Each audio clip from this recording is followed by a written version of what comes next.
Hi, I'm Gillian Zacca, Realtor Associate with Remax Elite.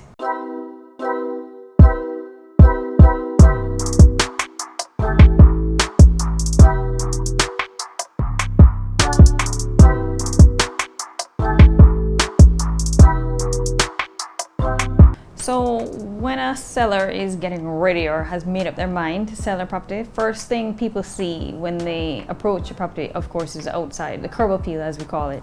So you want to ensure that the lawn is cut. If there is a lawn, there's no trash, everything looks clean. You want to ensure that even the paint on the outside of the property, you give it a fresh coat, make it look nice and new.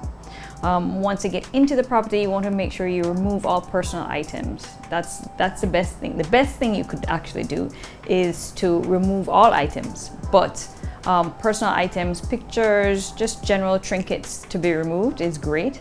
You also want to try and have a neutral color on the wall. So we always try to tell the seller, freshen up the paint. White paint is perfect. No pink and purple and yellow and blue because it can set off a buyer. And then once you do that, everything looks fresh and new and ready for sale. The first thing we like to use is data. So previously sold houses or apartments in and around the area that we can show the seller, this is what we think the price should be. Sometimes they decide that they want to price it at whatever price they have in their head. If we don't agree, we suggest that they do a valuation. Valuation also helps too, because if it is a price that they've just pulled out of the air, so to speak, if the purchaser puts in the offer for that price, if they then apply for the mortgage but the valuation comes up less than the sale price, they will then have to be responsible for the shortfall. The buyer would be responsible for the shortfall. Shortfall meaning the difference between the valuation price and the sale price. So that can affect the purchase. It can sometimes make deals fall through just because of that difference in pricing. Well, I always tell my seller to try and do any minor renovations, but minor, nothing major, that's because it may not improve the price of the property. If you spend $10,000 on renovating a kitchen or a bathroom, it may not increase the value of the property by that amount. So keep the renovations to a minimum. Paint, minor renovations, I think are at best maybe a tile here or there, but nothing major.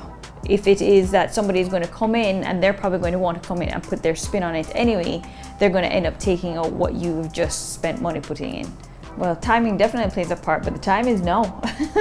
Right now the market is hot, and if anybody wants to sell with an apartment, townhouse, house, land, people are there, they are ready to buy.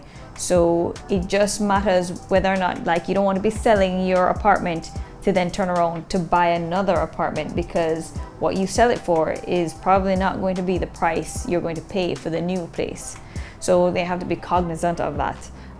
But the market is hot right now, is all I can say, and sell, sell, sell.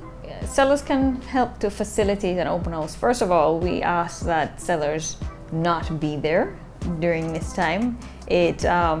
Sometimes it can be a negative impact, but we do try certainly clean up the place, remove personal items, maybe add a plant somewhere to the area to spruce it up so that it looks ready and it's inviting, and people walk in and they're like, oh wow, this place is so beautiful, and they can see themselves there. They can see themselves living there, or if it's even for an investment, they can see how it could easily be rented.